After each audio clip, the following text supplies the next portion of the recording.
Action Works Entertainment is proud to present Sittin' on a Tailgate podcast with your host, DJ Big Country.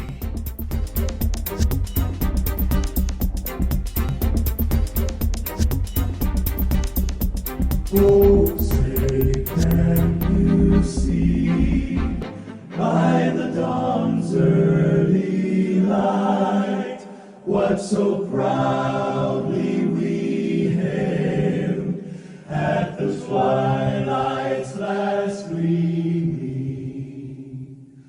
whose broad stripes and bright stars through the perilous fight o'er the ramparts we watched were so gallantly streaming, and the rocket's red glare, the bombs bursting in air, gave proof through the night that our flag was still there.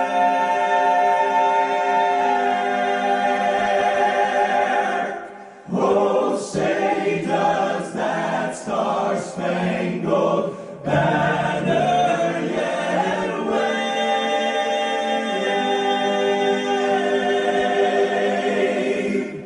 o'er the land of the free and the home of the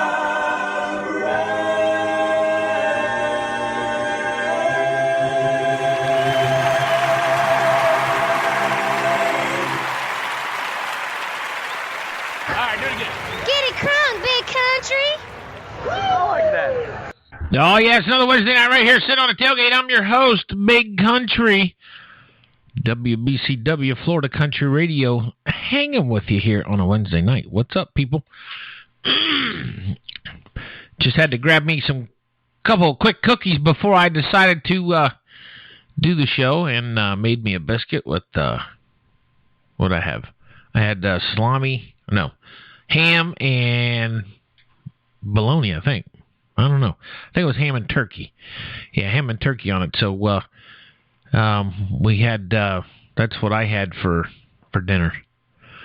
Sometimes it sucks when you're single because you don't get to, I don't know. It's just the camaraderie's not there. You know what I'm trying to say? There's no love. There's no family connection. There's no sitting around the table anymore eating with anybody. You see what I'm saying? But,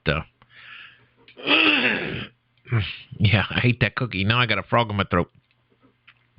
That's what happens when you eat cookies and drink milk. You get that phlegm, like Ahmed. Ahmed.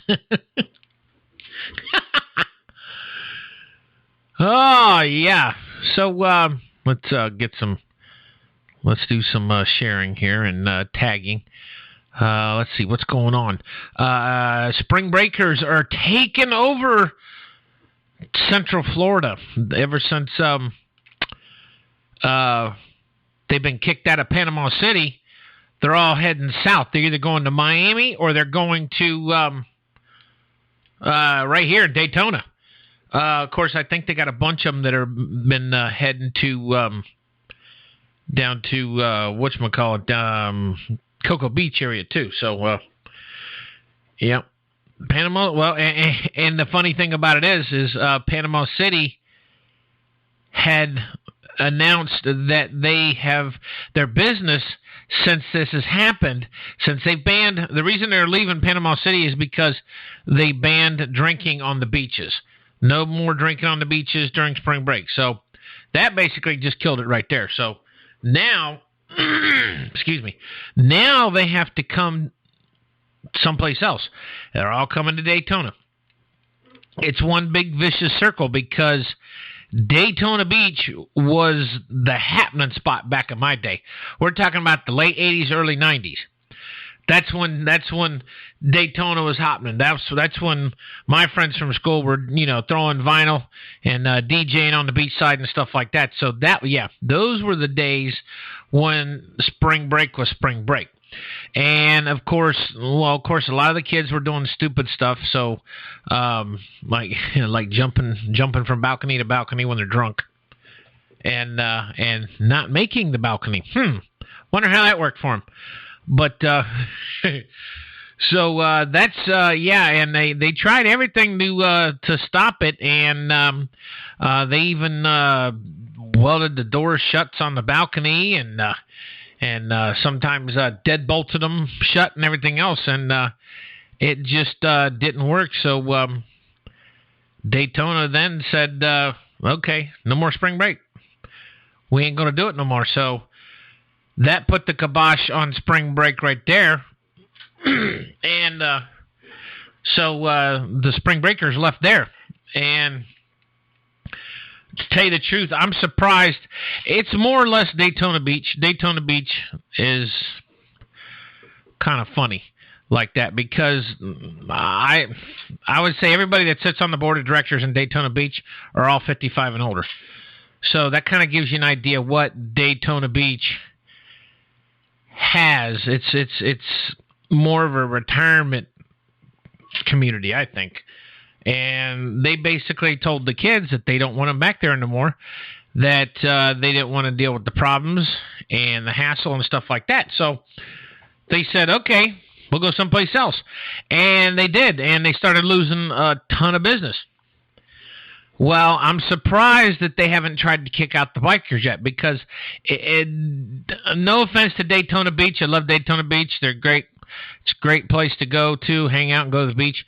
But if it wasn't for the bikers during Bike Week, and if it wasn't for the Speedway having their race 2 times a year there, and if it wasn't for spring break for some of the spring breakers, there wouldn't be nothing in Daytona.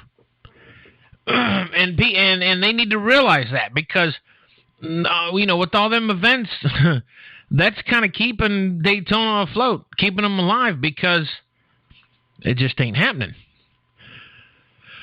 And if they start pissing off the wrong people, I tell you, I don't know. But so we got a special guest on the show tonight. We are going to be talking with my friend and Nashville recording artist Amanda Jo. Now we're going to be talking with her, and we're going to talk a little bit about her music, and talk about some of the programs and the charities that she works with and does stuff with, because she is also a type 1 diabetic, and she has been ever since she's been born. So we're going to talk to her a little bit about that, and see what her charities and her organizations do to help the community with people that have diabetes. And Lord knows I'm on the borderline. At least that's what the doctor told me, but it's my dumb fault because I eat too much. Go figure. But yeah. Anyways, let's go ahead and we'll play her song here real quick. This is Amanda Jo's latest song. It's called "Let's Ride," right here at Wednesday. Oh, I was going to say Saturday. I'm ahead of myself. Wednesday night, right here at the tailgate. Yeah, there's a highway waiting on a starlit sky. I've got shotgun, see boy. Let's ride.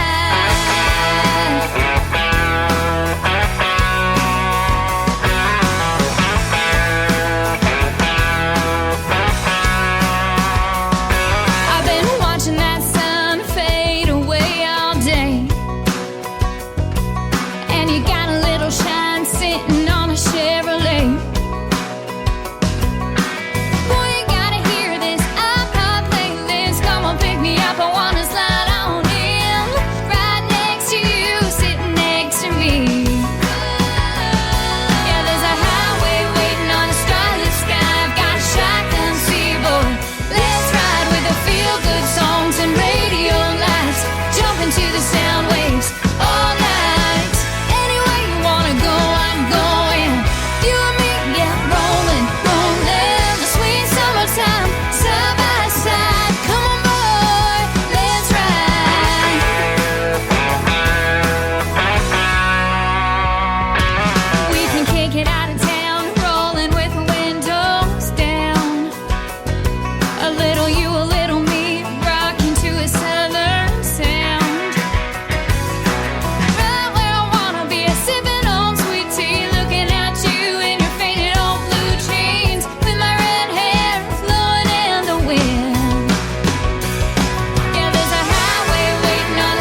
Brand new Amanda Joe single, Let's Ride, right here on WBCW's Sitting on a Tailgate Wednesday night, hanging with you.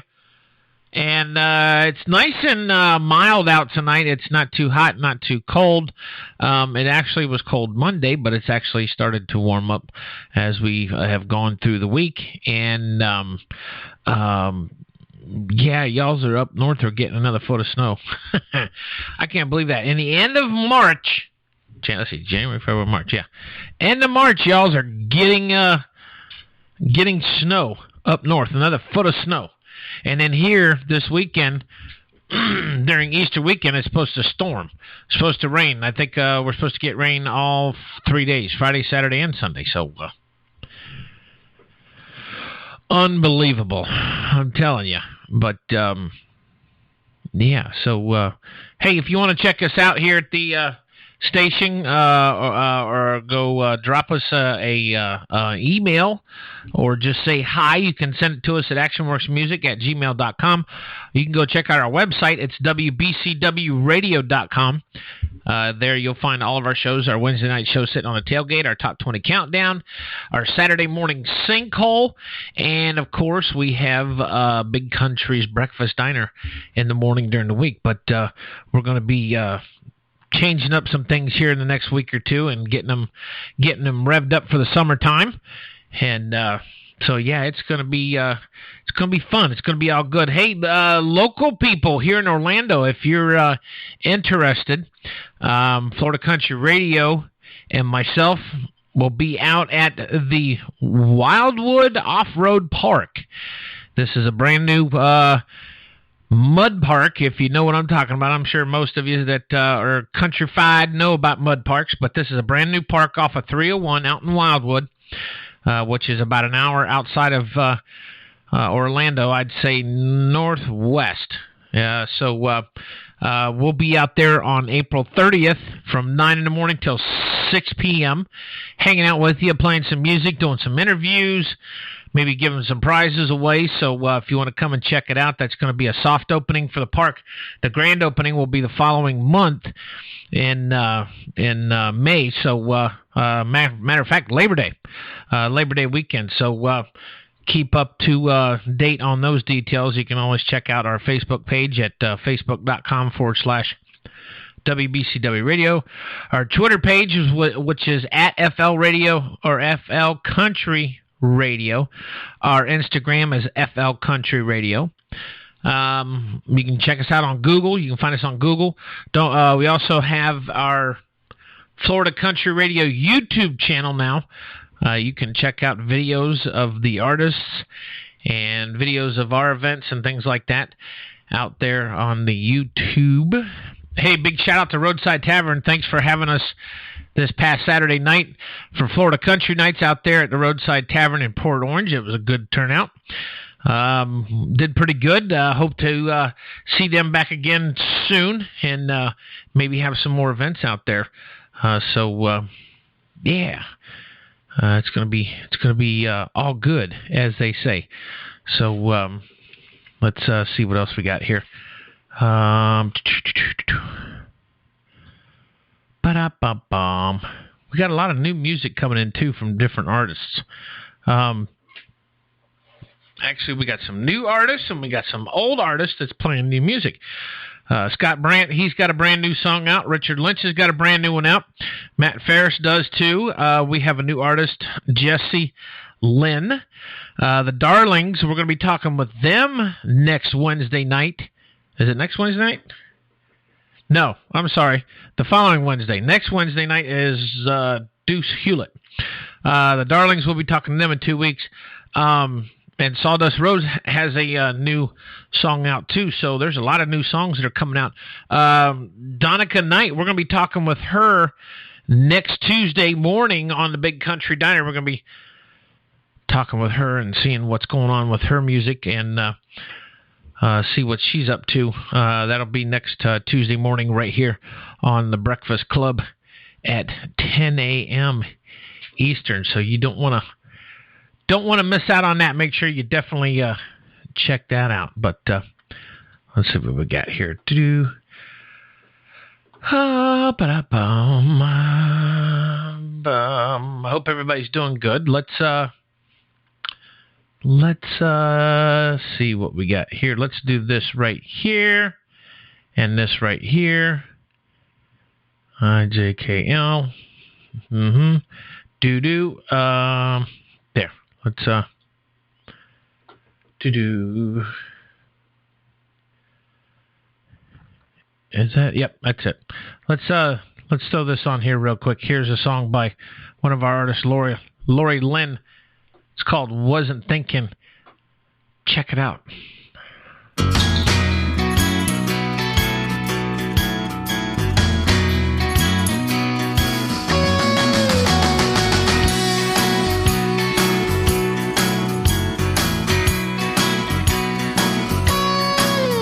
I was thinking about the bills, I was thinking about the job, I was thinking about the kids, I was thinking about the taxes, I was thinking about the car, I was thinking about the times, was wondering why the radio squeaks and misfire. I was thinking all these things and I was wondering too. Then it crossed my mind, I was finally not thinking of you.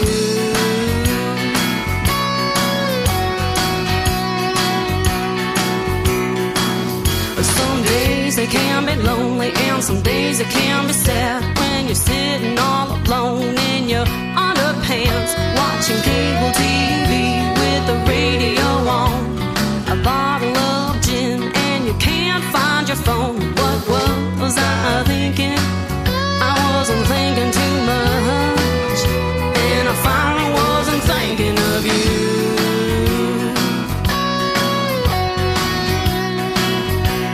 I finally wasn't thinking of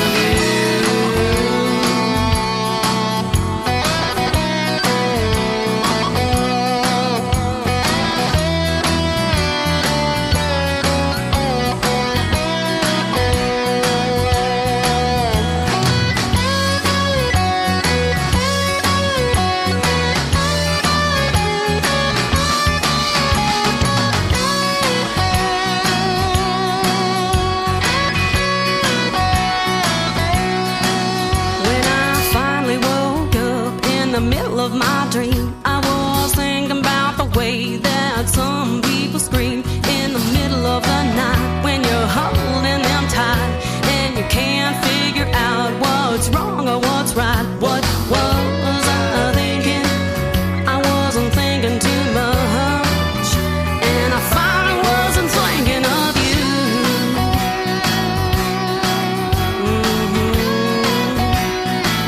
Oh baby, what was I thinking? I wasn't thinking too much, and I finally wasn't thinking of you. I wasn't thinking of you.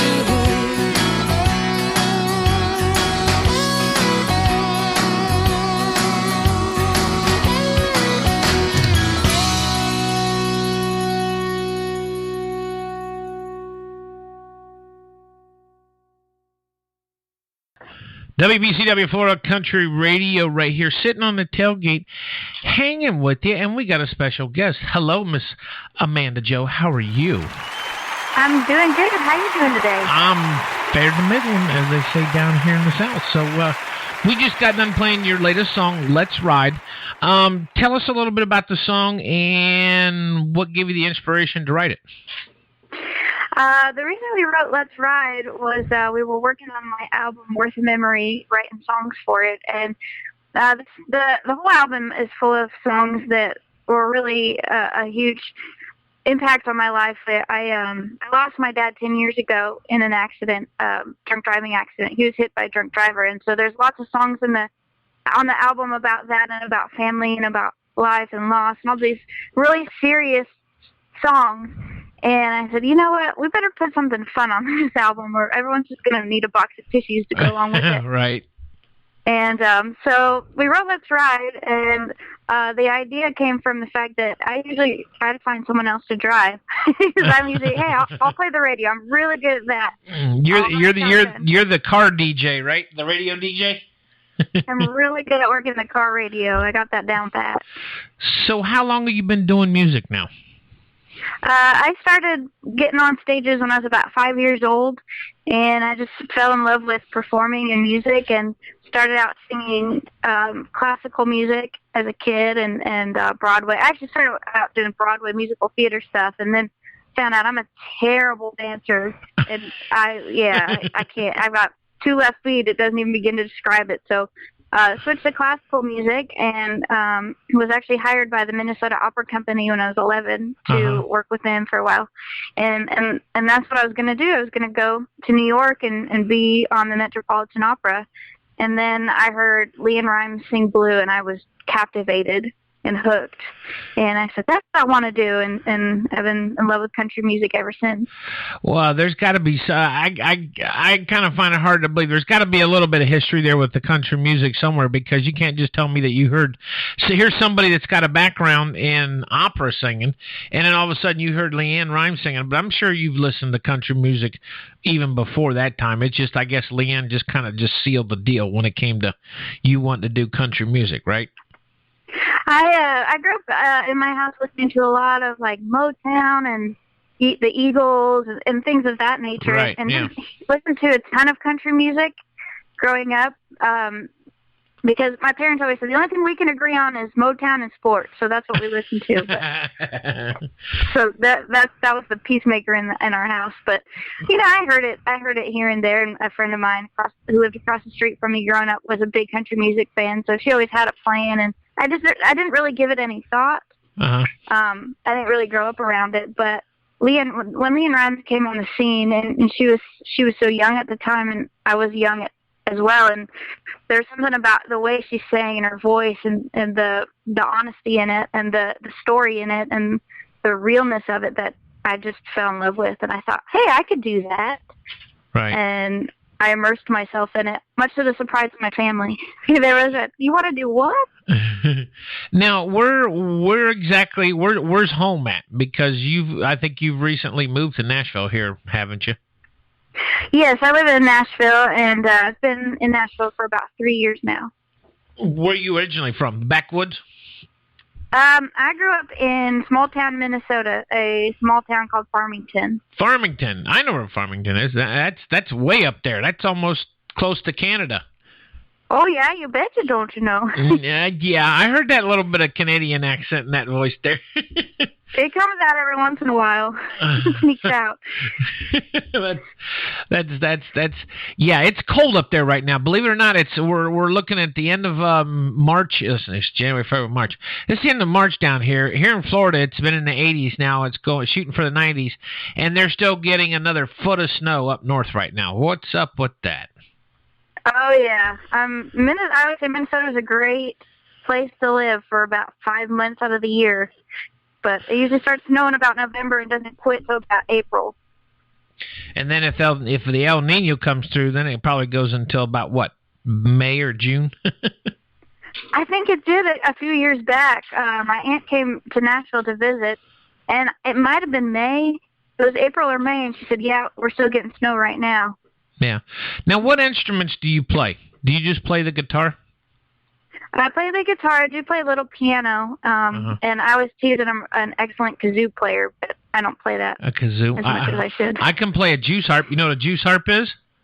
I don't. What is one? You don't know what a juice harp is? It's that thing that them country boys. It's that thing that them country boys sticks in their mouth, and it's a metal, and you hear this dong dong ding dong dong ding dong dong ding ding dong. That's a juice harp. I learn something new every day. That's awesome. But the way you make the sound and make the different pitches of sound on them is by the way you hold your mouth. You use your tongue to block certain pitches and open up your mouth wider to make a bigger sound than a smaller sound. So yeah, it has a lot to do with the way you position your mouth when you play those. But cool. Well, I learn something new every day. There you go. Now you went fishing today. I can't believe you didn't catch anything. I can. I'm a terrible fisherwoman. That's like saying that sounds like Wonder Woman when you're saying fisherwoman. I don't know what is the correct term. I just say Just fishing. That's what I'd say, just fishing. You must have been one of them girls that used to use them Betty Crocker bake and easy ovens when you were little, right? Little, because those are Fisher prices, so that's where True. that's where the Fisher woman comes in. That must be where I got it from. So what have you done lately? Where's your shows been playing at lately here in Nashville? I'm sure, right? A lot in Nashville. I play quite a bit in downtown Nashville on Broadway, which is where a lot of the honky-tonk bars are, and but all over Nashville and the outskirts of Nashville, and also been on the road. So far this year, been in San Diego, been in Pennsylvania, and fitting to get on the road and go all over the place this summer, all the way to Utah and Seattle and Portland and all the way back to Nashville. So that'll be a lot of fun, and looking forward to really hitting the road and getting out and seeing the country. But you're not coming south to Florida. Why not?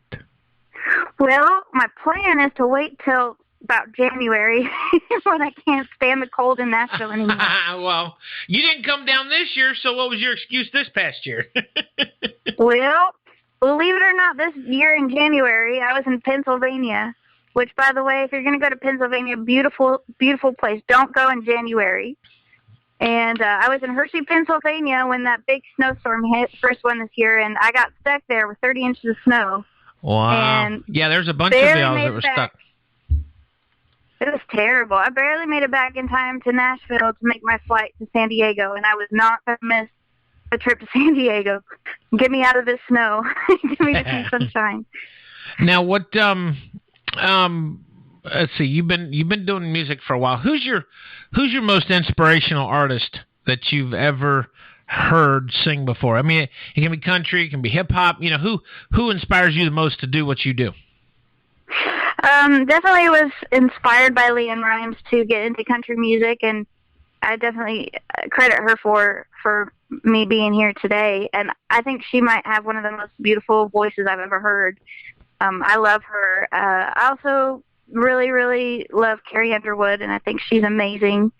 And I'm also really inspired by female singer-songwriters that write really, really cool, neat stuff, like Casey Musgraves I love her stuff, and I really like Kelsey Ballerini. The way that she writes her songs is really cool, and her newest single out right now, Peter Pan, is one of my favorite songs I've ever heard. So I love listening to females who not just sing but also write their own stuff. Uh-huh. So it sounds like you're more for female country artist or more for female music artist in the industry then, huh? I'm sure you stand behind them 100%, but what? I'm a tomato. You're okay. I was going to say a tomato. I couldn't remember exactly how it was worded, but yeah, I know what you're talking about now. But no, I mean it's good. I mean, if you think about it, and you look in the past that you look at all the female artists that has coming up through not just country but pop and rock and roll and stuff like that. In country you had Loretta Lynn, you had Martina McBride, you had Reba, you had Faith Hill. You have a lot of them, and I don't know. I think music's trying to change, but I think it's not going to happen because there's still too many people in old school traditional country that's still going to keep it around as long as they can. Because I don't think they're going to be able to get rid of it anytime soon. But it's a great thing. Yeah, I love that kind of music. Yeah, it's a good thing, and it always will be a good thing. Now, do you watch the TV show Nashville? I do, yes. I've actually been an extra on the show a few times. Really? I did not know that. I'm going to have to go back and check these out and look. Where was you, what seasons and what episodes? Because the new one just started back up last week, and that's when... I know. That's when, what's his name? So don't tell me what happened. Oh, okay. So you got them DVR'd too, huh? I do. That's the only way I keep up with TV is my DVR. Right, yeah. Because it's on tonight. Let's see, tonight's Wednesday. Yeah, so it's on tonight, too. So don't forget to check that out. Now, what do you do for fun besides your music? I mean, like, are you going to school right now? I'm sure you got a job doing something else. I mean, what do you do, on your off time or other time, I should say? Believe it or not, I'm actually very, very blessed to get to do music full time and make it a career. So it does take most of my days and most of my time, but I love to do it, and I'm so lucky that I get to do it. And my off times, and I'm a girly girl. You'll probably find me at the mall. I love to go You're shopping. a redhead. That's what redheads are. They're girly girls. Most of them are. That's true, Yeah. and I am. I love anything pink and shopping. And So, green. yeah. And green. I bet you like green. I do. Yeah, it's funny you mentioned that. That's because I've dated nothing but redheads when I was younger. And, There yeah. you go. So, yeah. So you Yeah. know. I know. Yes, I know. I'm a bargain shopper, though. I don't like to buy stuff that's not on sale. If it's not, I'm like, yeah, it's weird. I like to shop, but I don't like to spend any money. Now, how does that work? Because I ain't never shopped and not had to spend any money. The way I look at it is I find if it's not a really good deal on something, if I find something I kind of like, if I absolutely love it, I'll get it. But if I'm not sure, if I just kind of like it, I'll think on it. And if I go home and forget about it, then it wasn't meant to be. If I go home and think nothing about, man, I should have bought that jacket, then I guess I should go back and buy it. And 9 times out of 10, I don't end up going back, but every once in a while, it's like, yep, I have to have that. Well, And I go back it and sounds like then you're a smart shopper because you're the type of person that if you can't buy it without without paying cash, then you don't need it. Because I'm kind of the same way. I ran up my credit cards when I was younger, and I look at it now this way: if I don't have the cash in my pocket to pay for it, I don't need it because I don't need to run up credit cards again like I used to. Yeah, same here. I don't like the stress of having to pay it all off. Well, yeah, that's true too. So, tell me a little bit about your projects and your organization. A lot of people don't know. Well, the ones that follow you probably do, but most of you probably don't know that Amanda Jo has type 1 diabetes. And kind of give everybody a little bit of heads up what type 1 diabetes is and what it does to a person. Type 1 diabetes is a lot different from type 2 in that. And type 2 diabetes is what most people think of when they hear diabetes. Right. Only about 5 to 10% of people with diabetes have type 1. And what it is it's an autoimmune disorder where your body attacks the cells that make your insulin and kills them all off, thinking that they're a germ. So your body no longer produces any insulin of any kind. Right. And so most of the time in type 2, that's when you hear people talk about being able to control it with diet and exercise. Well, in a person with type 2, their body's still making the insulin. It's just not being used properly in their body, so they can control it that way. But as a type 1, with absolutely no insulin being produced on my own, I have to either take shots or wear an insulin pump to supplement the insulin that my body needs. Right. And it can be a little bit of a roller coaster ride because there's so many things that affect your blood sugar. It's not just the insulin you're taking and the food you're eating, but it's stress and it's sickness and there's all sorts of things. So it becomes a little bit of a balancing act that I play every day. But I wear an insulin pump and it makes a big difference for me. I was taking about 10 shots a day of insulin before I got on my insulin pump, and now I wouldn't trade it for the world. You're attached to the pump all the time now, right? Yep, I wear it all the time, and it delivers insulin in my body. Your body produces a little bit all throughout the day, so it gives me a little bit all throughout the day. And then when you eat, a person without diabetes, their body gives them the insulin they need based upon the amount of carbohydrates they eat. Right. And so with my insulin pump, I can tell it, all right, I'm about to eat 40 grams of carbohydrates, and it will estimate how much I need, and I'll tell it what my blood sugar is. It'll tell me if I need more or less based upon where my blood sugar is at the time. And it doesn't do everything for me. It's not automatically done, but they are working on one that will do that, and they're close on getting that on the market. So I'm looking forward to that. Yeah. Now, has it been a struggle growing up, through the years of being a teenager and a kid and having to worry about, where you want to go or even going outside to play with your friends and stuff like that? I mean, is that something that you've dealt with this all your life pretty much, I'm sure, but has it been stressful? Has it been hard? I mean, has there been good times or bad times? It definitely has its stressful moments. And it's always a thought in my mind of where's my blood sugar at? Which way is it going? Do I need to eat something? Do I feel weird because my blood sugar is dropping, or am I getting sick? Or, those kind of thoughts are always in my head. But I decided when I was diagnosed with diabetes that I just never was going to let it stop me from doing what I dreamed of doing and what I wanted to do. And so I've just, there's been obstacles along the way, but I just decided that I'm going to figure it out. I'm going to find a way to do it. And I think, playing music might have been the worst choice I could pick for diabetes based upon the stress and the adrenaline that goes on with performing and things like that. But right. I just decided it's what I love to do. It's what I've always wanted to do. So I'm just going to find a way to do it. Yeah.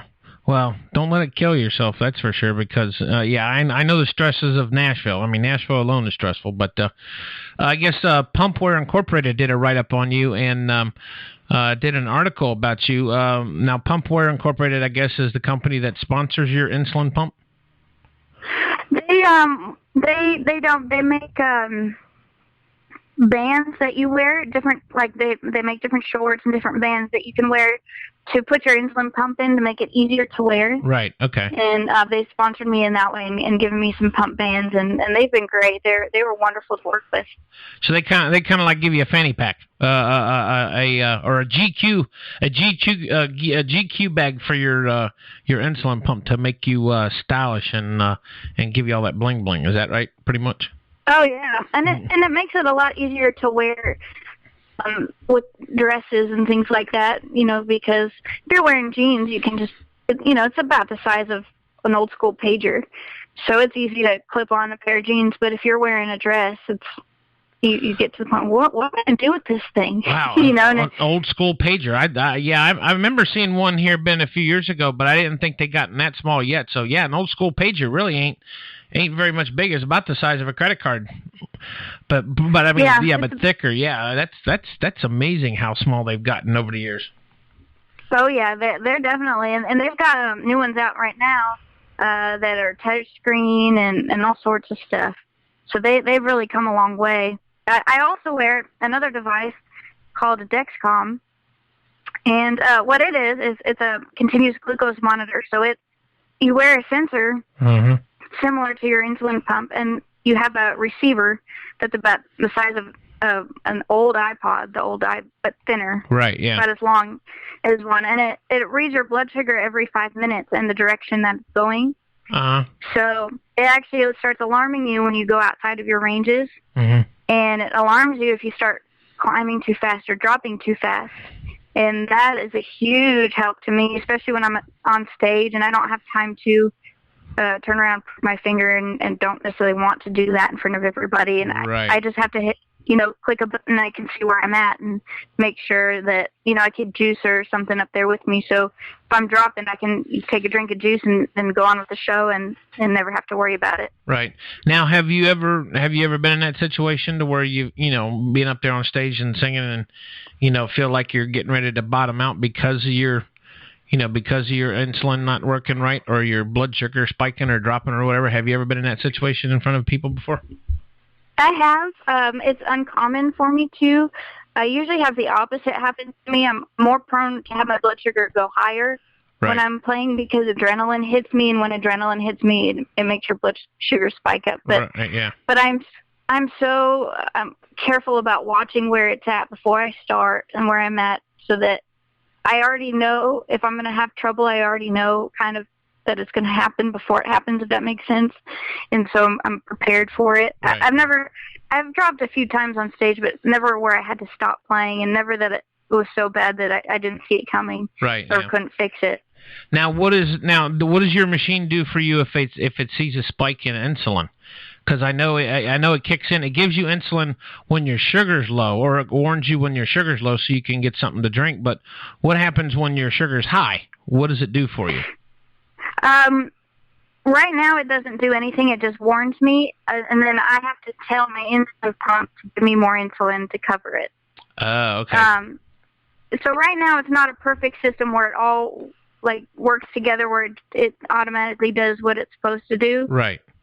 They do have a system like that made, and it's going through testing, and it's got to go through the FDA.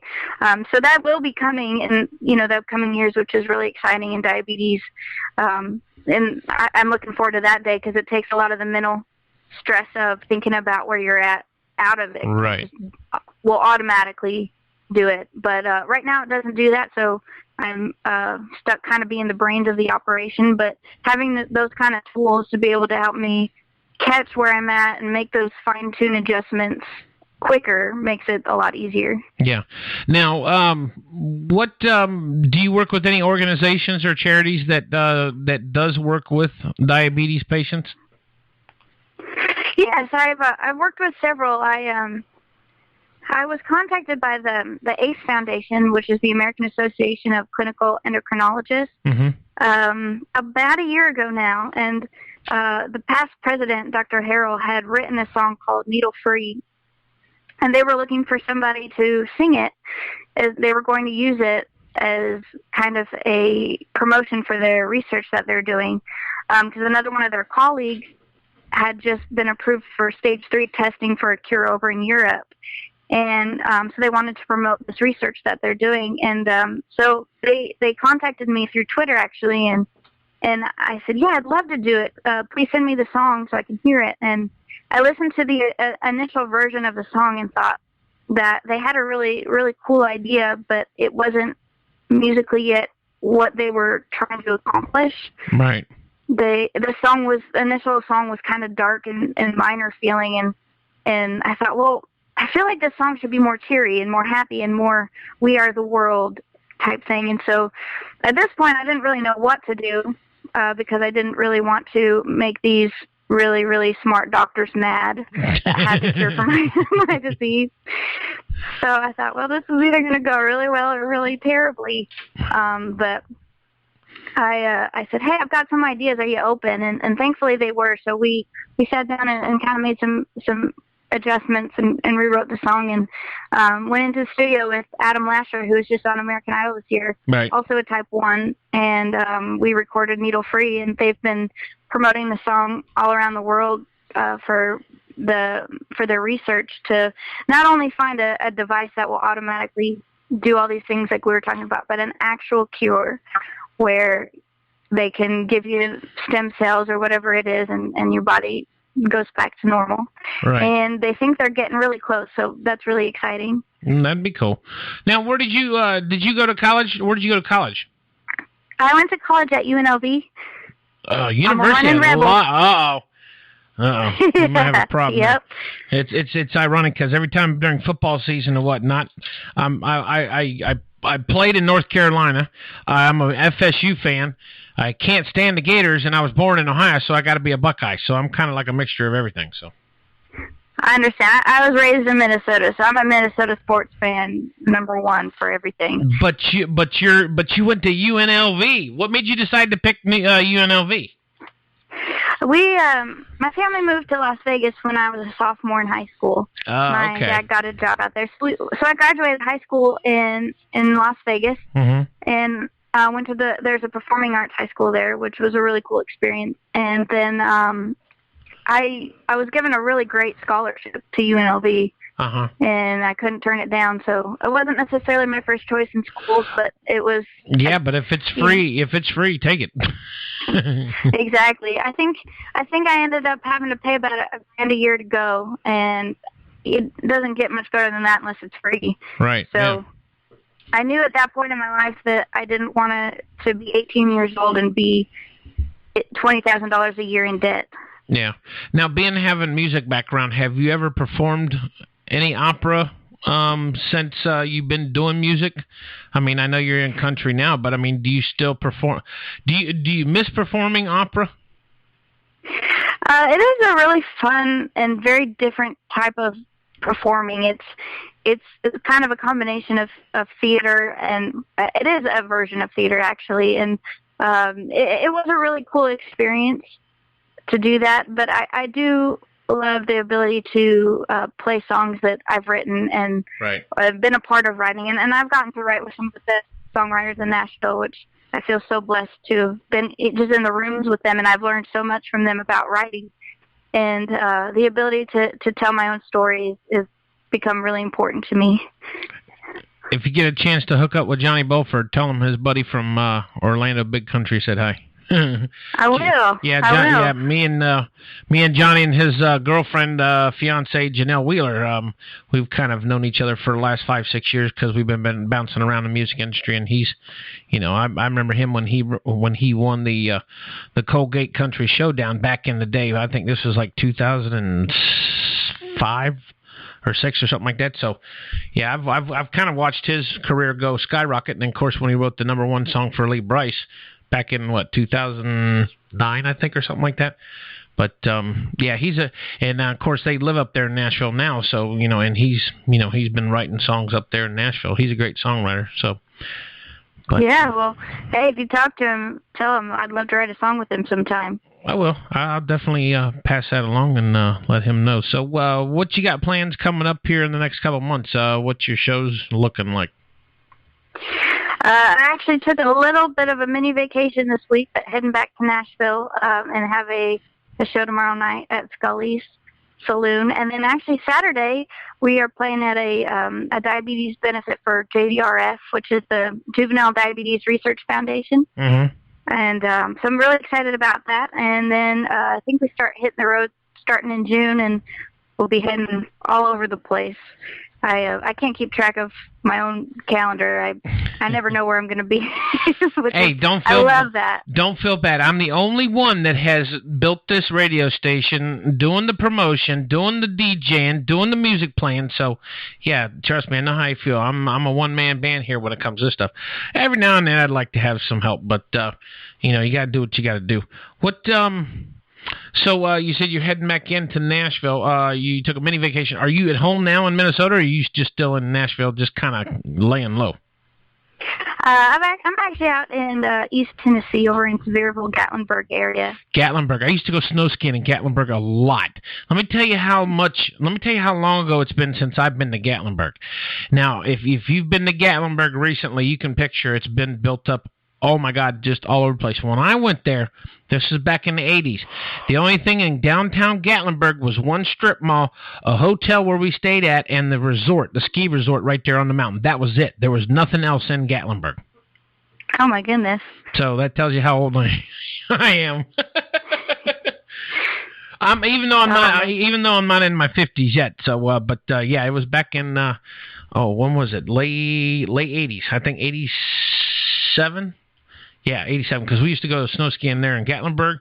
We used to go to snow ski at Sugar Mountain and Beach Mountain in North Carolina, right there across the border. So, yeah, that was. Yeah, this is a beautiful area of the country. Oh yeah, and it's cool too at night. Well, not at night, but anytime when it snows up there, because it's nice and peaceful and.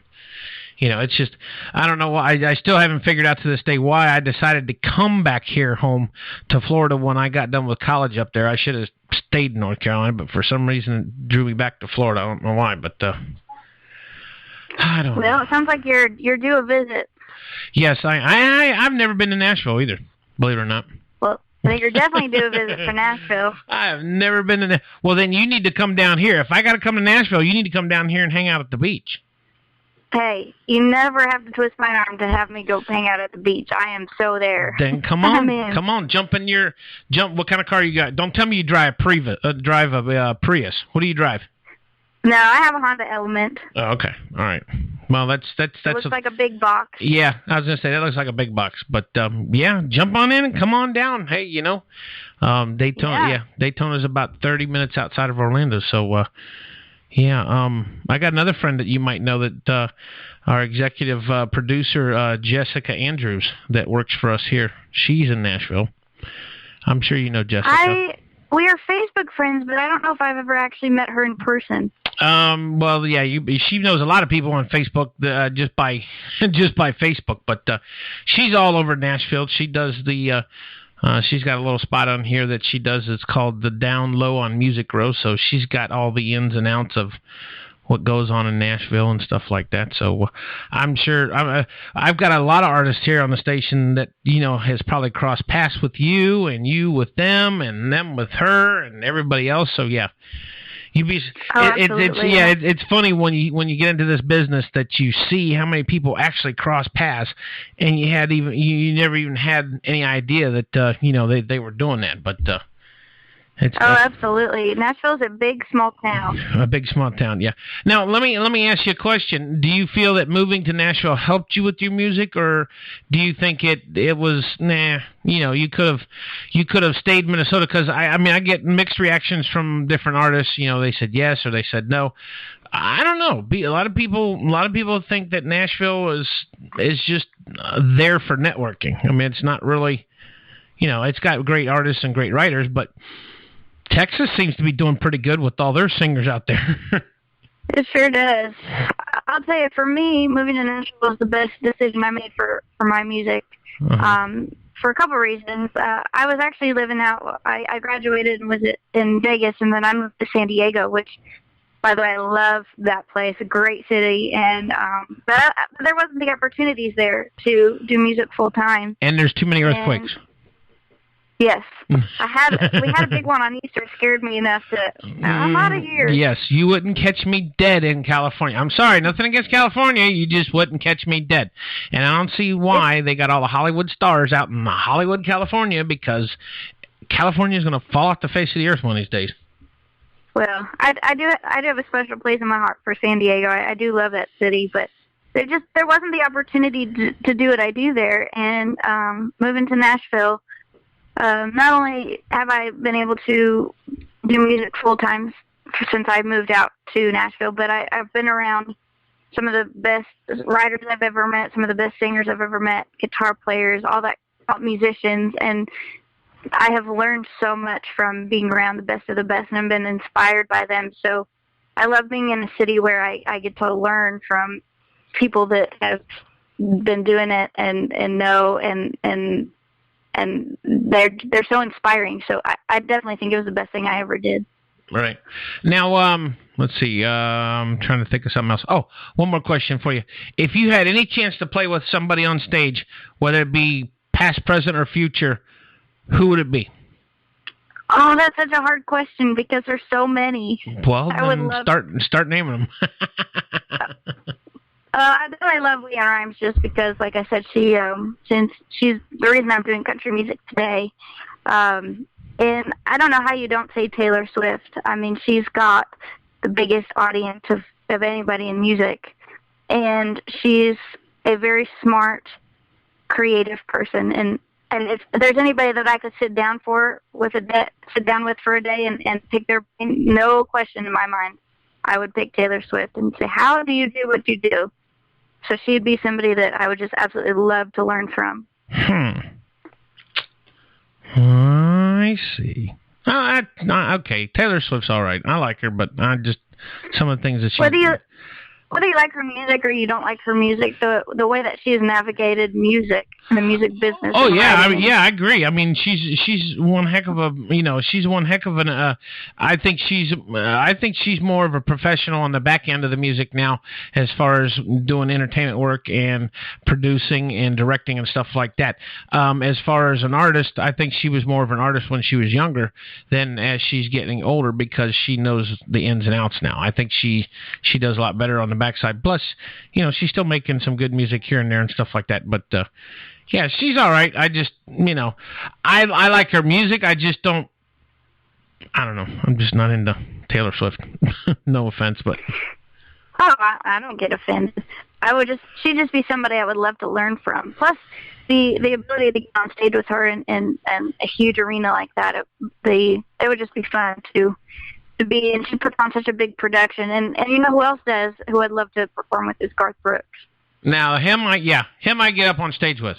I would do that because I've sang over the years. I've done Garth Brooks. I've done Brooks, and then I've done a lot of cover songs. But yeah, Garth would definitely I would do with that. He's one of the best entertainers of our time. I think he knows how to put on a show. Actually, if you think about it, he was part of my time too, because I can remember when I graduated high school, our prom song was "Friends in Low Places." That was the first year it came out in 1989. That's awesome. So that's how long Garth has been around.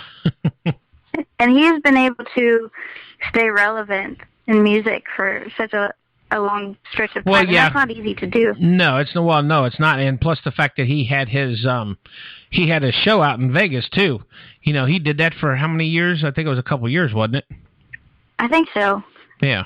And you always kind of wonder why they come out, because it's ironic, because Garth, I look at it this way, Garth is the only one from the past that's really come out of retirement to start doing, because I guess he's doing a tour or getting ready to start one. Dolly Parton just announced that she's starting a tour, and it's been 25 years since she has actually done a tour.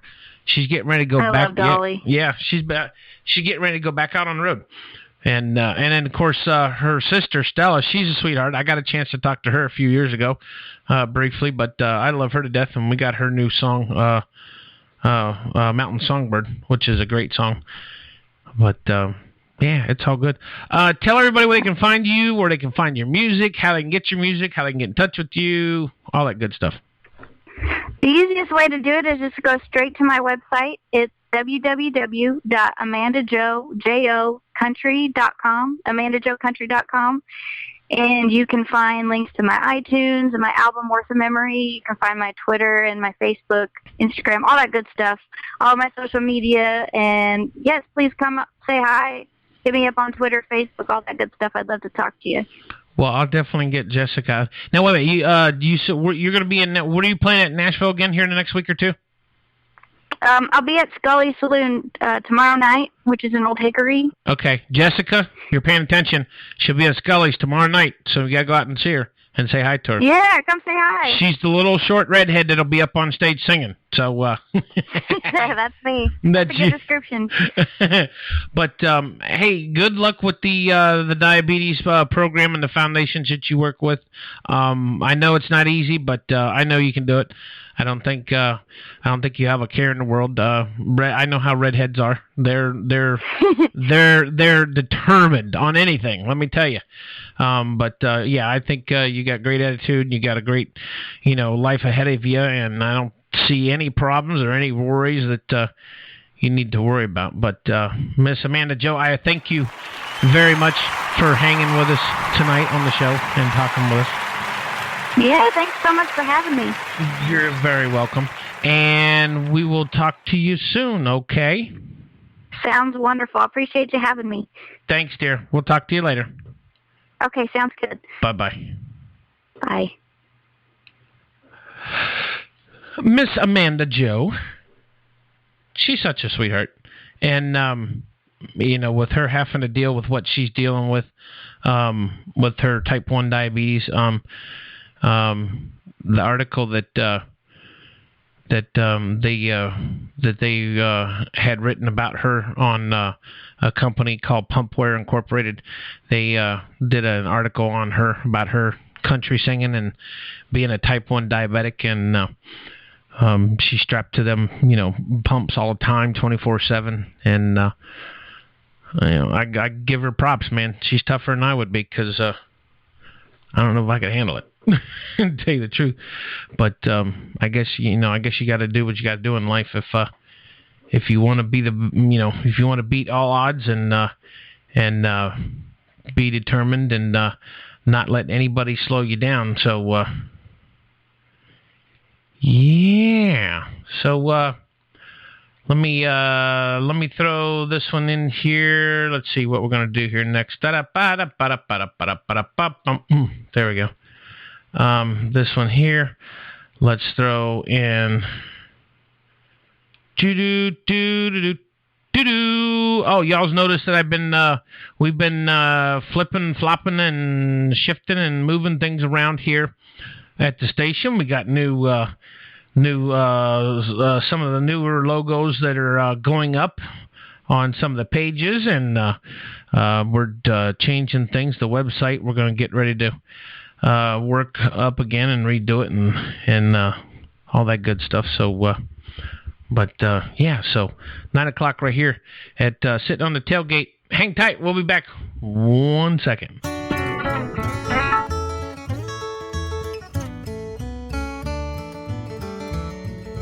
Mountain breezes, they still call your name. the same. Brothers and sisters that ever shall be.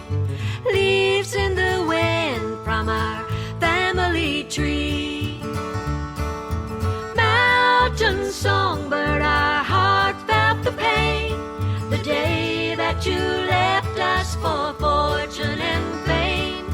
Never once knowing what life held in store. Singing the songs they had not heard before.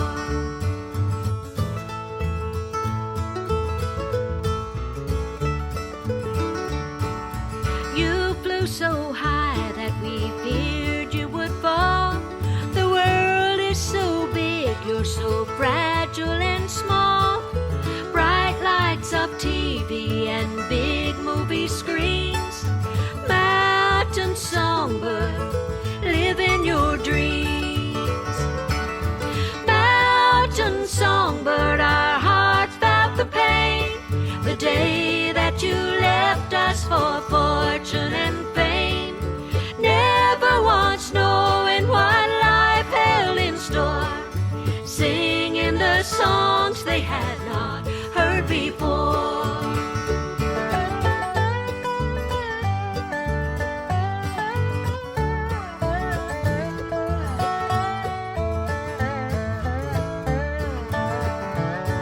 God gave you the song and He gave you the voice.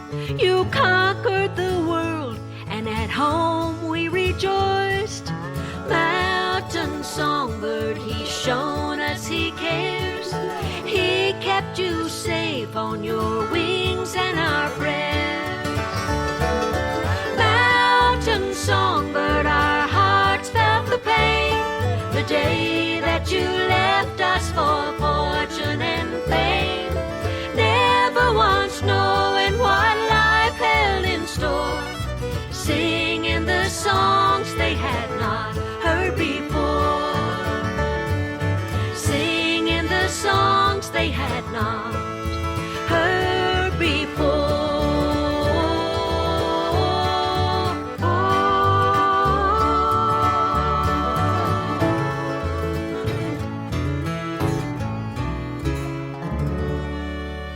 WBCW Florida Country Radio. Sitting on the tailgate right here on a Wednesday night. And, of course, we got in the house our roving reporter. This is not Superman. This is not Supergirl, but sometimes she calls herself Wonder Woman. This is Jessica. Jessica Andrews with the down low on Music Row. Our so-called expert. So what's crack-a-lackin'? Wait. Let's back up. Our so-called expert. Wow. I thought I'd get your goat. So tell me why your head's hurting. Why you got allergies, right? Yes. It's that time of year.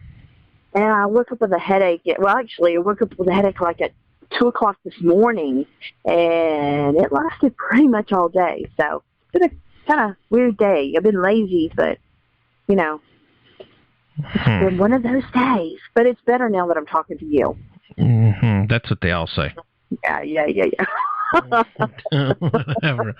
So what's new? I see I've been listening to Craig Campbell's new song. I like it, but I'm still waiting on you to come through for me what we talked about, and hopefully I will come through for you. Okay. Yes, right. Craig's song is an amazing song.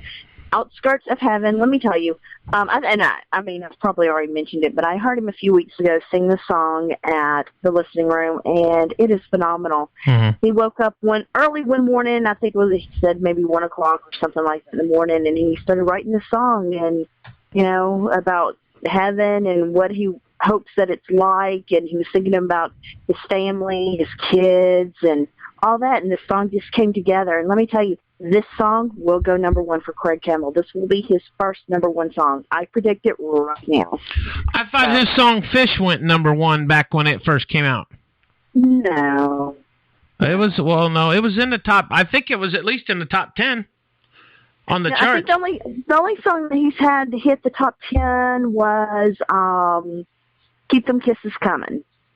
If I'm not mistaken. I thought it was the song. I could be wrong, but yeah. Yeah, I thought it was the song "Fish." But well, while you're working on that end, I'm trying to work on my end. I'm trying to work out that I may have an interview here, a live interview on the show here, probably next week or two, with the one and only Mr. Neil McCoy. I got a buddy that. He's matter of fact, Clark Hill, the lead singer for Clark Hill, Jimmy, is a mentor. Clark Hill is his mentor. Neil McCoy is his mentor, so he actually last week got to spend a couple days out in Texas at Neil's Longview. Yep, in Neil's ranch, and work with him on some music and stuff like that. So Jimmy's gonna hook up the he's gonna hook it up for me. So hopefully we'll get a chance to talk to Neil McCoy here in the next Neil week or two. Knew my dad when I lived in Athens, Georgia. Neil and Marty Stewart, they used to go to this place that was right next door to where my dad worked, and they, all became pretty good friends. So, kind of cool. But, and plus Neil McCoy lives in Longview, Texas, which a lot of my family lives in Longview, Texas. And I will say this about Longview, Texas. There are so many artists, country artists that are right there. That area is saturated with country artists. Well, but there's not a lot. There's a lot of open land though, too, isn't there? Is that? Well, no. I mean, you're about an hour from Shreveport or Bossier City, I should say. But I mean, you have Don Woods that is right in that vicinity. You have Darren Morris. What is his name? Last name's Camp. I'm trying to think of his name. Danny Camp. Danny. Maybe so. Yeah, Danny Camp. Yeah, he's one of ours. Yeah. There's just a lot of artists right there in that area. I thought George isn't George straight from there too. Somewhere, I thought it was somewhere around there. I don't know. I'll have to check into that one. So, I don't know. But Neil McCoy is the real McCoy, let me tell you. Oh, yeah.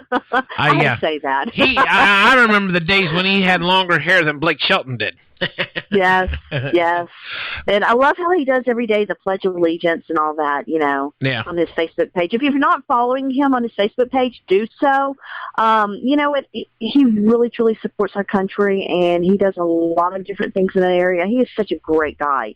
And to me, you know what? He hasn't got all the recognition that he should have gotten in the past years, but to me, he's one of the top country artists out there, or that has been out there. So, well, he also does. I think he does a lot for the Indian reservations and stuff too, because he's Navajo or Cherokee. I want to say Cherokee. Yeah, I think he's Cherokee Indian. Yeah, so he does a lot of that. So you heard what Amanda said. Make sure you come out tomorrow night and see her. Where'd she say she was going to be at? Scooters? She's going to be at Scully's. Scully's, yeah. Yeah, so I'll try to make it out there if I can. She's such a sweetheart. She's such a pretty girl and a talented artist, too. So I wish the best for her. So, and I know y'all were talking about Nashville and the pros and cons if you really need to live here to be a country artist. And here's my input. Okay. And you asked for it. I didn't ask for it. I was just making a comment on it. So, but, there are some artists that can actually, be in their own area and, do really, really well with their music and everything. But the good thing about Nashville is that you get to network with so many people. Mm-hmm. You get to at least co-write, and co-writes can turn into gigs. Gigs can turn into meeting this, specific bigwig or, whatever the case may be. But when you live here, you really do get to network with a lot of people. Right. I think you do miss out on that when you live in other areas. Now, there are a lot of artists that live in other areas that come frequently to Nashville, and that's cool. That's great because they still get that networking in. But I think the networking part is very, very important, especially in Nashville. There are so many writers' rounds that happen here, and at writers' rounds, you never know who's going to show up, and that's so very, very important. So what happens? What happens at a writers' round? They just sit around and drink coffee and talk about songs that they write, or what? Coffee? I don't know, or alcohol. Shots of tequila or wine. Oh, so maybe I should become an artist just to go to the writers' round. So what happens is you'll have like 5 or 6 writers that come together, and they call it a writers' round. They usually sit on bar stools or whatever, lined up on a stage, and the first artist will do one song. Then it goes down the line. They all do a song. Then it goes back around. So it's called the writers' round. So, yeah. So, and the cool thing is like, for instance, Cole Taylor. I was at writers' round a few weeks ago, and he was doing, he was in there with Christian Bush. Actually, Craig Campbell, Kiefer was there, and let's see, who else was there? I guess that was it. But, they each did one song, then they went all the way back around. And it was funny because they started out drinking wine. And before everybody knew it, Craig was like, where are my shots? And they kept talking about shots, and nobody was sending them shots over. So it was like all of a sudden, all these people started buying them shots.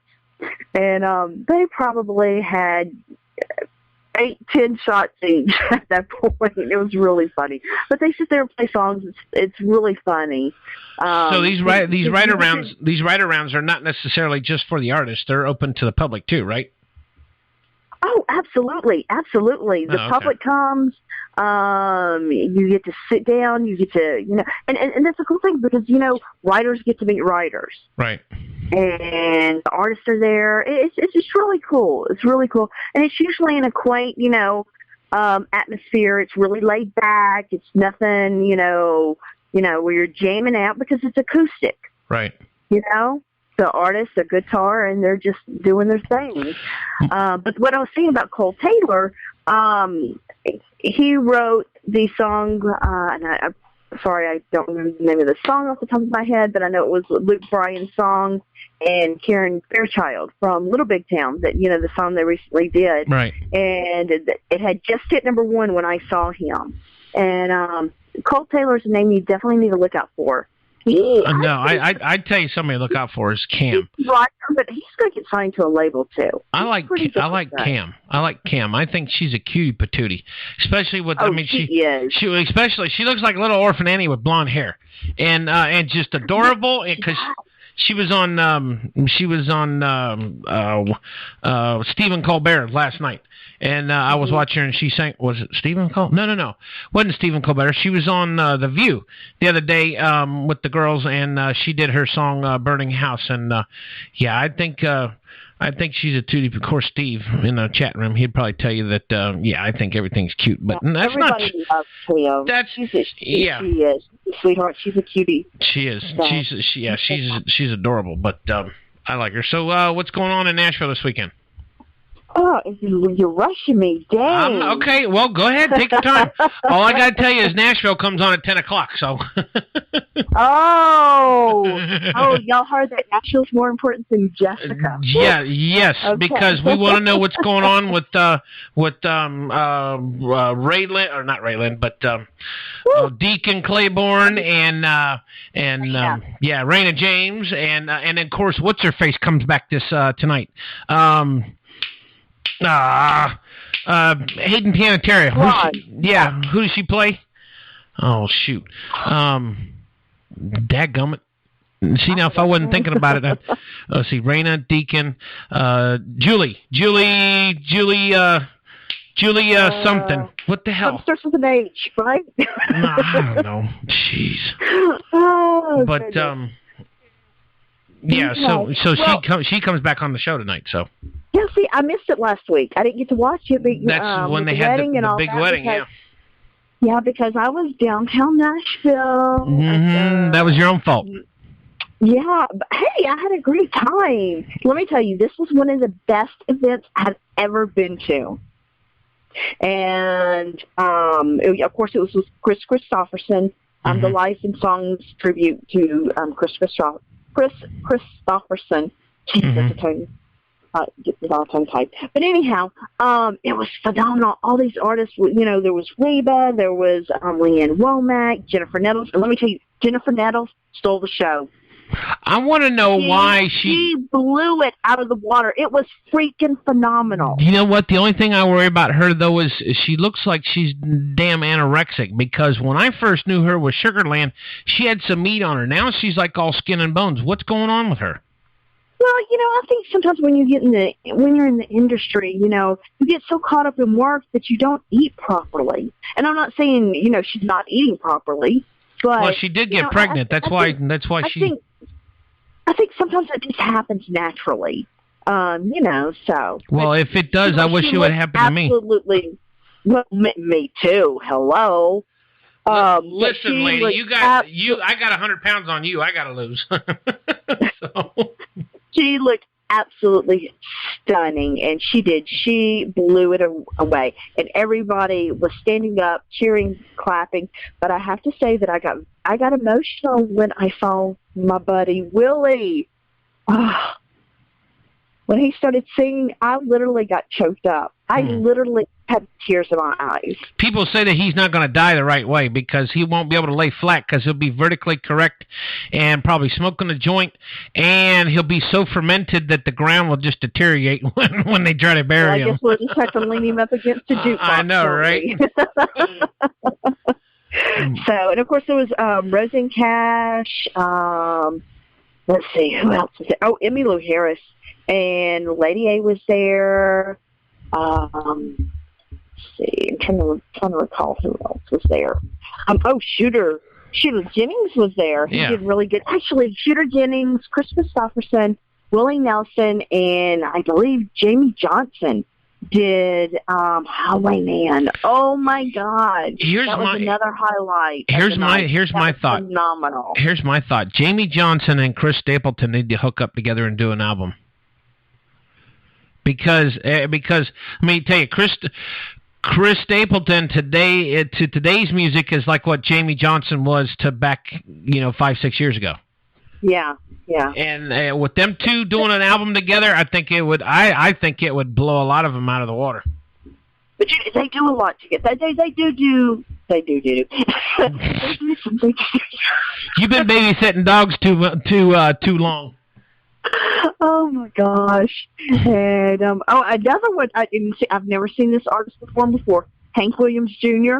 Oh my God, he was really, really good. He was phenomenal. I was like, I've never been a huge fan of his, but I think he's just as awesome. I think he's just as good. Awesome. I think he's just as good as Garth is in live performance as what he is on stage. I think they're both pretty much equal.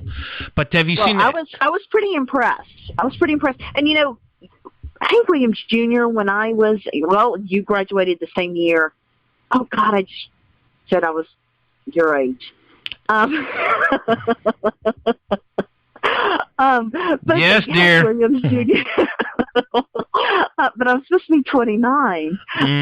But Hank Williams Jr., I don't reveal my age, you know that. Whatever. Hank Williams Jr. was like the big thing, like when we graduated high school. I mean, he was like huge. I know. Yep. And have you seen the video that's been floating around Facebook with Hunter Hayes? When he plays the squeeze box on stage, Hunter Hayes was like 7 or 8 years old, I think. You saw that on my page. I posted that like months ago, and then I posted it again the other day. And then I think I don't even know how many shares I've had off of my page from it. But yes, Hunter Hayes was a cutie, singing about jambalaya. Mm-hmm. So, little me, I know it, Mayo. Anyhow, yes, that is a cute video. And yes, it's circulating all over right now. So, it's actually on my page if you want to know what we're talking about. It's Hank Williams Jr. and Hunter Hayes when he was probably like 3 years old or 4 years old.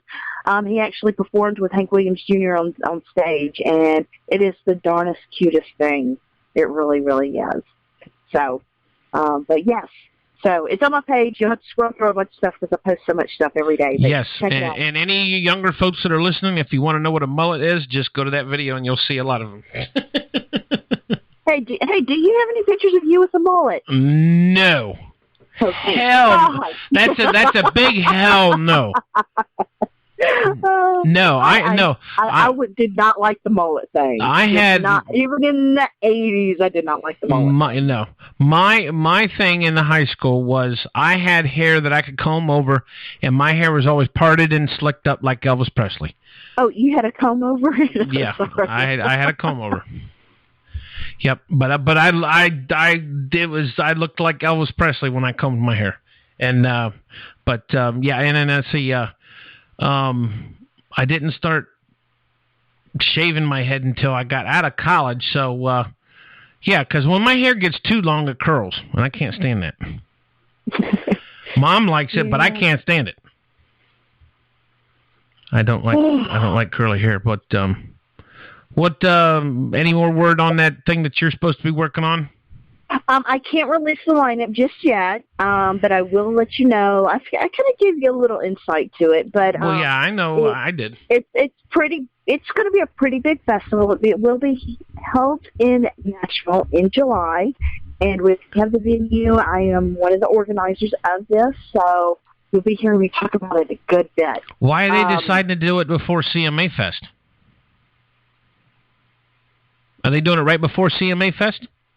No, it's after. It's in July. CMA Fest is the 9th through the 12th of June. Oh, okay. That's right. Okay. Yeah.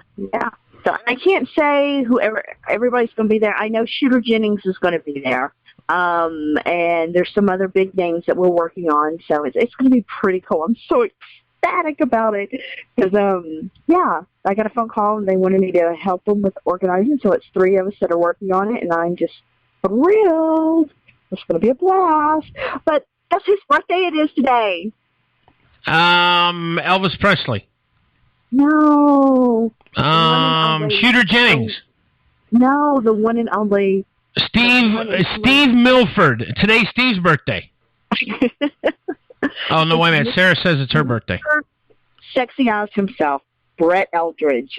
Oh, I thought you were going to say you. No, my birthday was last Monday. I was going to say it was last Monday. But yes, so he is such a hottie. Oh, jeez. So, I'll move on past Brett. That's why you've been wanting to be 29 and holding, right? Hey, you want to know? Guys that ask me out here in Nashville are usually around 35, so I'll take that. Just saying. Really? Yeah, I get asked out all the time by guys that are like 35 or 36 years old. It doesn't mean I go out with them, but yeah. The cat's out of the bag now. You can't take back what you said. So anyhow, okay. So Tristan McIntosh from American Idol. She may have been voted off, but guess what? She's going to be doing a debut with Darius Rucker at the Grand Ole Opry. So I'm so excited for her. She's another phenomenal artist that I think people should definitely pay attention to. She's still young, but I guarantee you in 2 years, she will be a household name. So I just ain't never got into American Idol. You know, I have my up and downs this year. I only kind of tuned in a little bit simply because it's their last season. Mm-hmm. But, I really haven't watched it that much. Yeah. But I'm kind of more true to The Voice because I love my place. So, and then there's some really great artists on The Voice, let me tell you. They are rocking it this Yes, season. I'm working on Mary Sarah, trying to get her music on the show, too. So, I like her, and there's a couple other artists, too, that Blake has. I'll reach out to her because I know one of her contacts pretty good. So, if you need me to help I shouldn't have to ask you, dear. You are the hookup in Nashville, so you need to, hook it up. Okay. I'll do it. Do what you got to do, or do what you do best. Done. Let's see, what else do I have? You still didn't tell us who's playing this weekend in Nashville. Well, actually, I don't know if those I mean, there's a lot of things always going on in Nashville. I'm missing an event tonight that I really wanted to go to, and I missed one last night that I really wanted to go to, so I'm kind of like slacking this week, but that's okay. What was you supposed to go to tonight? Well, it was a writer's round at the listening room. Oh. So some really good artists were going to be there tonight, including your friend Johnny B. Oh yeah, that's right. You were talking about that today. I thought she was going to that. Yeah, I wanted to, but with my headache and everything, and then I knew I wouldn't be able to talk to you, so. Well. I'm glad I got my socks on. At least, 'cause it's getting deep. It's getting deep here in the studio now. Oh my gosh! Wait, what is this? Yep, suck it in and suck it up, BC. Oh, Milford. Oh, Steve's talking. I'm reading in the. Yeah. Oh, I'm playing in Nashville. When are you playing in Nashville?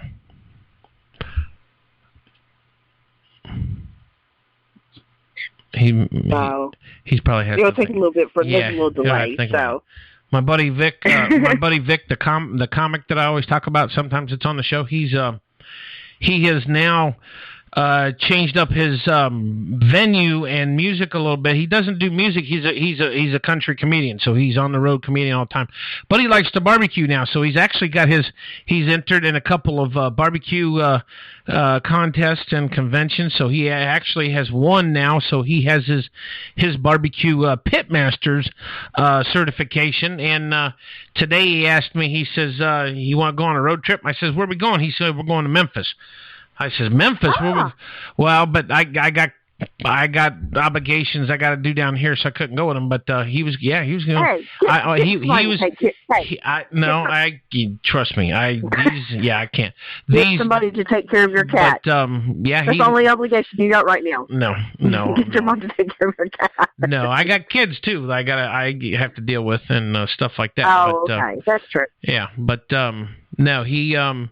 He said that because he's going to be doing a show in Memphis, and he's going to be cooking too, and doing a comedy show at the same time when he's doing the event, and wanted to know if I wanted to come out and MC it and stuff like that. And hell, he was even going to pay me and pay for my hotel room, and I was thinking, damn. But why so you that? You can't work on your schedule? No, it's not going to work because I got other stuff coming up. I got a bunch of weddings that I'm getting ready to do here in the next month or two. Because around my wedding. Around here, around here, April around here is big time for wedding here in Florida because that's when everything starts blooming. So. Plus, I got this new event that I'm going to be starting up with this mud hole in Wildwood, so that's probably going to be a permanent weekend thing. And so I got too much stuff going on right now, so I just have to play it by ear. Maybe when I'm ready to retire, by the time I'm 52, I'll be able to start traveling to places. I was going to say maybe I can see you in a weekend, but it sounds like you're busy. No, I guess no, I didn't say you couldn't come. You can come down. You'll have the house to yourself while I'm out doing what I got to do, but at least you'll be here at night to hang out and drink and watch TV. And when I'm saying drink, like drink water. Water. Because that's all I drink. Mm-hmm. Oh, my goodness. All right, so is that about it for the Down Low on Music Road? Nothing else exciting? I guess that's about it. Well, we have the CMA coming up, the CMA Fest. Yes. So there will be some things coming up for that. We start talking about that because I don't know if, how many listeners are going to be coming to Nashville, but there are a lot of parties that happen the week of the CMAs. And you got the ACM award, and you got the ACM awards coming up. What, April 3rd, right? 3rd. Yeah. I think 3rd. Yeah. Yeah. Yeah. So that's right around the corner. I'll talk more about the awards next week and who's nominated and all that good fun stuff. But I know for like the CMA parties, I would say probably within the next 2 weeks, you'll be able to start buying tickets for some of these parties. And I strongly, strongly suggest if you're going to be in Nashville, one of the best things about CMA week is going to these parties. And a lot of times the tickets are like anywhere from $10 $10 to $20. And I know like Darius Rucker has one at the Wild Horse Saloon, which he always does every year. And it's a benefit for St. Jude. And I think tickets are generally about $20, maybe 15, somewhere right in and around there. But it's really good. There'll be a full lineup. He'll have special guests and everything. So definitely start checking out some of your favorite artists, seeing if they're going to be doing any CMA parties or anything like that. If you're going to be in town, because it's so worth it. So, and a lot of times you end up getting to meet these people, too. And sometimes they even have little packets for you, so pretty cool. That'll be cool. So no Phil, there's no open bars. You still have to buy your drink. Right. So. Yeah. Phil just asked if it was an open bar. No, Phil, I've already told her that she's done being an alcoholic, so she can't be an alcoholic no more. Who? You. Yeah, I've never been. I'm a good girl. Okay. Hey. Yes, dear. Yes, dear. Anything you say, dear. That's right. Good answer. Good answer. So we got coming up here in the next couple of weeks. Next Wednesday, we're going to be talking with Deuce Hewlett, the guy that's been kicking everybody's butt on the top 20 countdown for the last 3 or 4 weeks. We're going to talk to him and see what's up with him. Next Tuesday morning on the Country Diner, we're going to be talking with Donica Knight. We're going to be chatting with her and about her new single, Love Ain't a Prize, and see what she's got going on. And then the following Wednesday, April 3rd, we'll be talking with the Darlings. And cool. Didn't they just move into a new house or something like that? I saw pictures of the house and they said they were moving. I don't know if she did. I don't know if she did or not. I have to find out. But beautiful house. Very like one of those houses you like to have out in the country with a big wide porch. Right. Yeah. But go to their page and check it out because it's a pretty house. Yes, and then down I'm still working on the another group that's in Nashville called White Acres. It's a sister act, and I've been talking with them. And matter of fact, they that one song Hometown that I play that Sarah kind of likes. That's one of their songs. So there's a lot of artists I haven't even begun to start tapping. Plus, I got new ones. Coming in now. I got let's see. Scott Brandt's got his new song out, Jukebox. We got Richard Lynch. He's got his new song. Matt Ferris has got a new song. Got a new artist, Jesse Lee, for a song called Boots and Bling.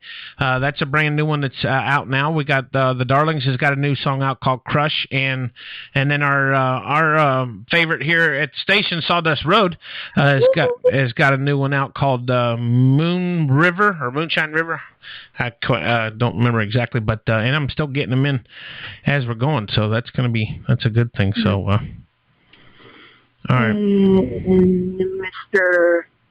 Milford is working. It says he's working on getting Broken Cowboy on FM. Yes, he's also working or wanting to do a tribute album to John Anderson. John Anderson was in town last week, 2 days ago, and did a concert about 10, 15 miles up the road. And him and Tammy went to it. And from what they tell me, the concert turned out to be a pretty good concert. So, Moonshine River. That's right, Phil. See, Phil's on the ball. Phil's on the ball. But Phil's a good guy. He's a good guy. I've known Phil for quite some time now. So yeah. Well, that means because he's only 21. He's a few years older than that, but not much. He's in his 20s. Yeah, I knew he was in his 20s. Yeah, I'm in my early 30s. So hey. So how did the dog turn out? Remember the issue with the dog that you babysitted? Oh, it wasn't the dog. Oh. Or was it the cat? Okay, so just to fill you in, if you don't know what he's referring to, I had some people that were going out of the country, some friends, and they're adopting a child, and so I was at their house for 3 weeks taking care of their animals, and unfortunately, one of their cats died on me. Okay, the cat. Yeah. Oh, yeah, so that was kind of hard. That was very emotional and hard for me. So yeah, because I'm an animal lover. Oh my gosh. So yeah, that was rough. So Phil says you're 28. I love you, Phil. You're the greatest man ever. Ever. I'll take 28. So, yeah. Okay. Anyhow, so that is about it. That's about it. Well, that's about enough, isn't it? Hey, watch it. No, I'm not saying because I'm not saying because of you. I'm just saying that's enough to keep anybody busy for a couple of weeks. With all the stuff happening and going on in Nashville. Yeah. So what are we going to listen to next? We're going to listen to next of the sound of hands clapping, which they're doing right now. Yes, you can't hear that part. And we are going to sign off. Matter of fact, what we'll do is the group White Acres. I'll go ahead and play their song, the song that I was talking about, and that way everybody kind of has an idea who we are talking about. Oh, I sound like I'm 21. How sweet. Yes, I can only look 21. So I will be quiet on that one. Hey. Because you look like you're 13. Oh, please. I do. I'm serious. I wish. No. I swear to God, I thought you were 18 when I first talked to you. No. I did. No. I'm serious. Yeah. You're trying to earn brownie points by saying that.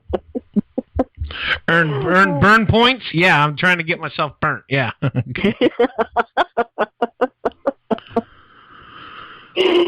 Oh goodness. Okay. Okay. I guess we'll sign off. This has been Jessica Daniels right here with the Down Low in Nashville. That's right. Thank you, dear. I appreciate you so very much. And all right. I do, even though you don't like me so. We just fight like cats and dogs. I know, we do. It's a love. If y'all could hear some of our conversations.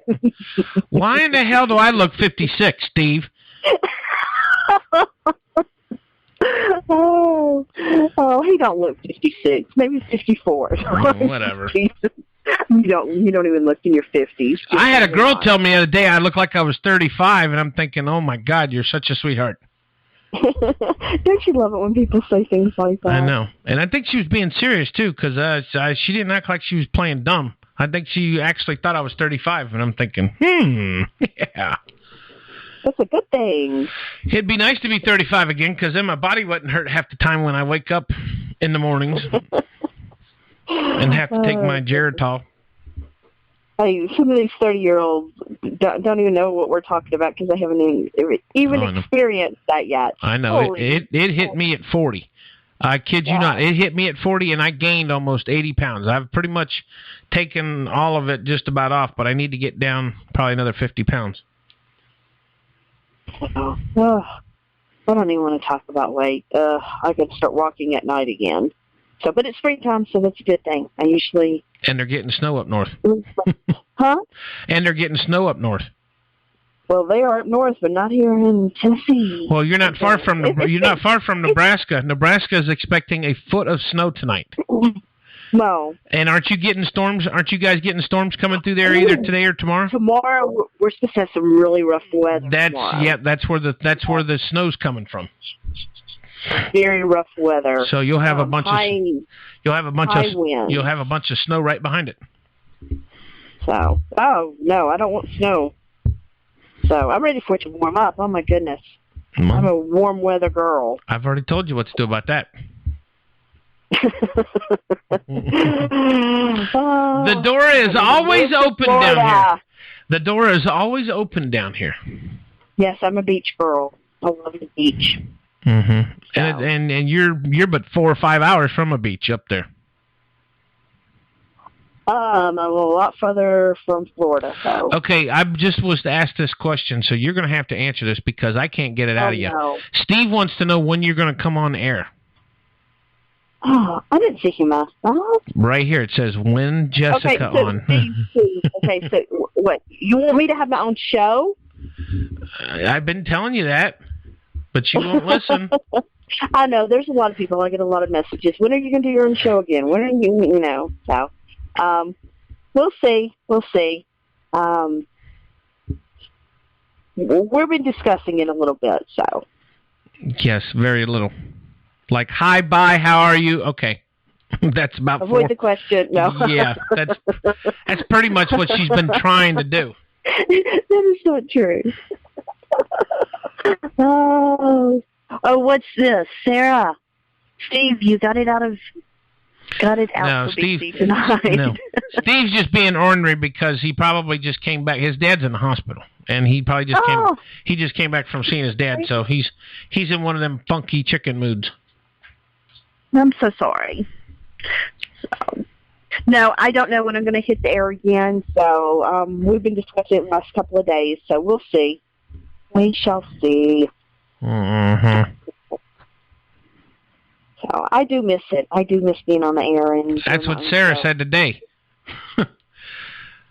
Yeah, with my luck, you two will you two will team up and then start your own radio station. Hey, Sarah, let's talk about that girl. Girl power. Just teasing. Oh.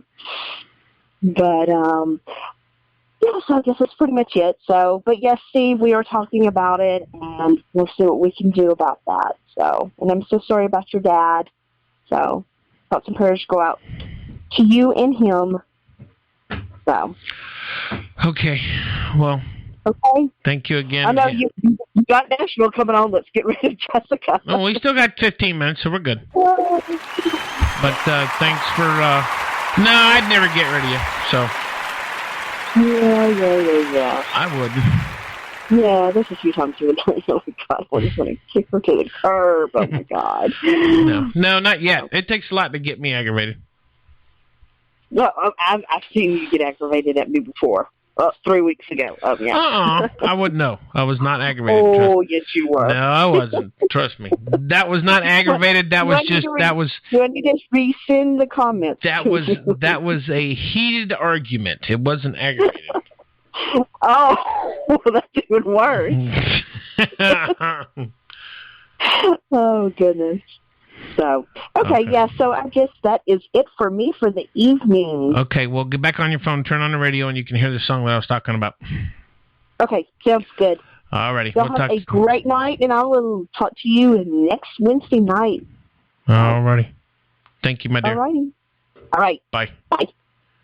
Jessica Daniels with the Down Low on Music Row. Here's the song that we were talking about that we're going to finish off tonight with.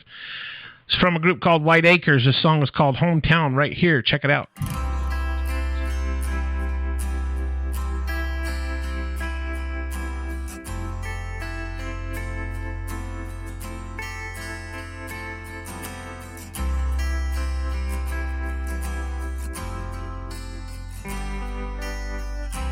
Ask me where I come from, I'll tell you paradise.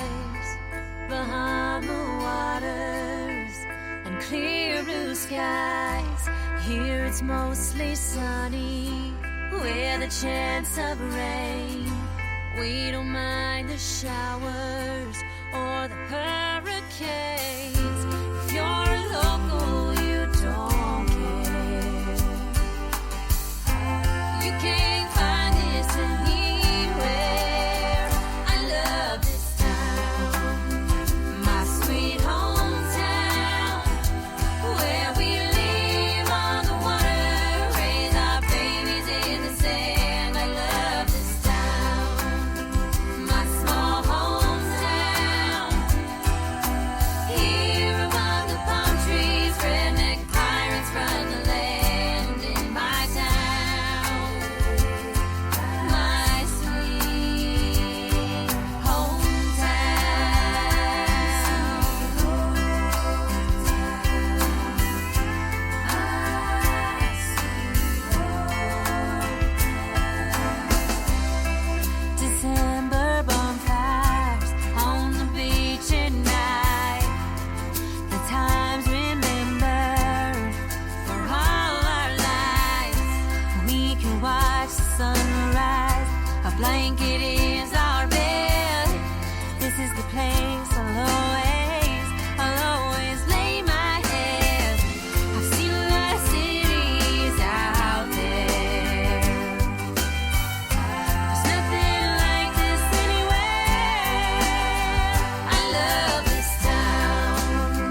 WBCW Networks here Wednesday night.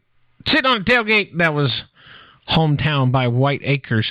Well, it's about that time. We appreciate you, everybody, hanging out with us. If you got any questions or comments, send an email to us at actionworksmusic@gmail.com. Don't forget, let all artists know that you know to send us an email if they want to submit their music for airplay on the station.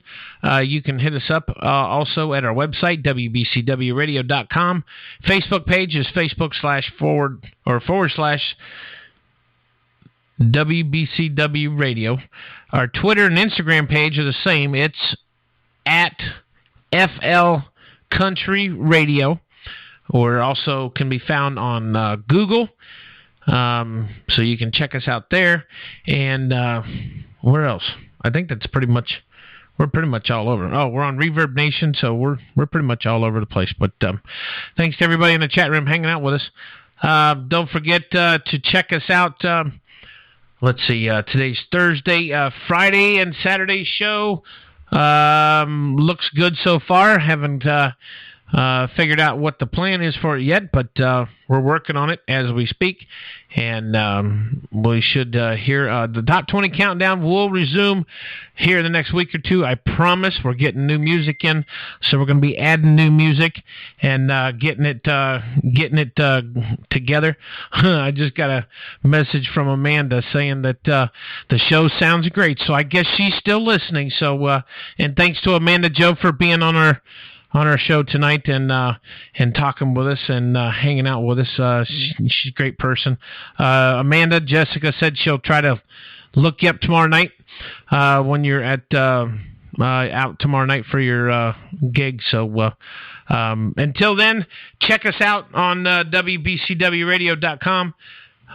Give you all the info and details what's going on our station. Anytime you can listen to us, you can always listen to our shows from the past on podcast. And don't forget, we have our Florida Country Radio YouTube channel too, where we got music videos of the artist on there. We also have videos of the events that we got going on out and about around town. We're going to be at the Wildwood Mudhole Park on April 30th from 9 in the morning till 6 p.m. So come and check us out, hang out with us, and bring your four-wheelers and your side-by-sides and your trucks and just have a good old time playing in the mud. So, and that's what Florida people do. So for everybody here at WBCW, appreciate it. For Jessica, I'm Big Country, your host. Thanks for hanging out with us tonight on the show. We'll see you next time on the air right here at the station, WBCW Networks. Have a good night. Be safe. All you people up north that's getting ready to have a foot of snow. I'm going to be sitting down here in Florida in my flip-flops, in my shorts, in my wife beater t-shirt, watching Nashville. I just had to put that in there. Rub it in. Bye.